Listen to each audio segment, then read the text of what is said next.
حضور اکرم صلی اللہ علیہ وسلم کے چہرے پر عام طور پر جو بال مبارک آپ کے تھے وہ کانوں کی لو تک ہوتے تھے۔ کتابوں میں آپ کے بالوں کی 3 قسمیں آتی ہیں، وفرا، لما، جمہ، یہ 3 نام ہیں آپ کے بالوں کے۔ یعنی عام طور پر تو اللہ کے نبی صلی اللہ علیہ وسلم کے بال کان کی لو تک ہوتے تھے، اور کبھی لمبے ہو جاتے تھے، کندھے کو چھونے لگ جاتے تھے، اور کبھی جب آپ کٹواتے تھے تو لو سے تھوڑا سا اوپر اللہ کے نبی صلی اللہ علیہ، لیکن عام طور پر کان کی لو تک اللہ کے نبی صلی اللہ علیہ وسلم کے بال مبارک تھے، اور بالوں کے اندر کچھ نہ کچھ خم تھا، بالکل سیدھے بال نہیں تھے، تھوڑا سا ان کے اندر ہلکی سی پیچیدگی لیے ہوئے تھے جسے بلدار بال کہتے ہیں۔ اور پیشانی مبارک اللہ کے نبی صلی اللہ علیہ وسلم کی چمکدار اور روشن اور کشادہ تھی، اور آپ علیہ الصلوۃ والسلام کی جو ابرویں مبارک تھیں یہ خمدار اور گنجان تھیں، اور دونوں ابروؤں کے درمیان اللہ کے نبی کے بال نہیں تھے،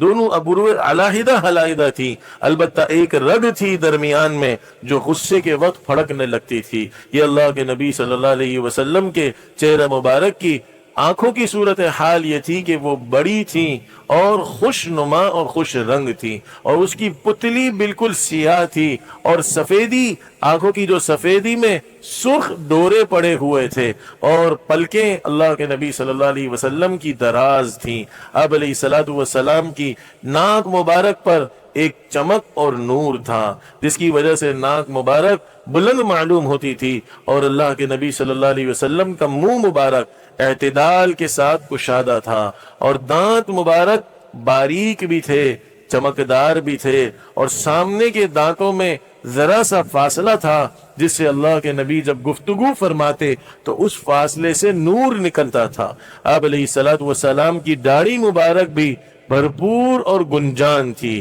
اللہ کے نبی صلی اللہ علیہ وسلم کی گردن مبارک خوبصورت اور پتلی تھی۔ آپ علیہ الصلوۃ والسلام کی دونوں کندھوں کے درمیان مہر نبوت تھی۔ اللہ کے نبی صلی اللہ علیہ وسلم کے سینہ اور پیٹ ایک سیدھ میں تھا، اور آپ کے سینہ مبارک پر بال نہیں تھے، بالوں کی درمیان میں صرف ایک لکیر تھی جو ناف تک پہنچتی تھی، اور سینہ مبارک فراخ اور چوڑا تھا۔ آپ علیہ الصلوۃ والسلام کے ہاتھ مبارک اور آپ کے قدم مبارک پر گوشت تھے، بالکل پتلے جو ہوتے ہیں جن کے اندر گوشت نہ ہو، اللہ کے نبی صلی اللہ علیہ وسلم کے ہاتھ اور پاؤں ایسے نہیں تھے، پر گوشت تھے جو خوبصورت معلوم ہوتے تھے، اور اللہ کے نبی صلی اللہ علیہ وسلم کے تمام اعضاء نہایت مناسب تھے۔ آپ جب گفتگو فرماتے تو ایک نور سا ظاہر ہوتا جو دانتوں کے درمیان سے نکلتا تھا، اور جب اللہ کے نبی صلی اللہ علیہ وسلم خوش ہوتے تو آپ کا چہرہ اتنا روشن ہو جاتا اور چمکدار ہو جاتا جیسے چاند کا ایک ٹکڑا ہے،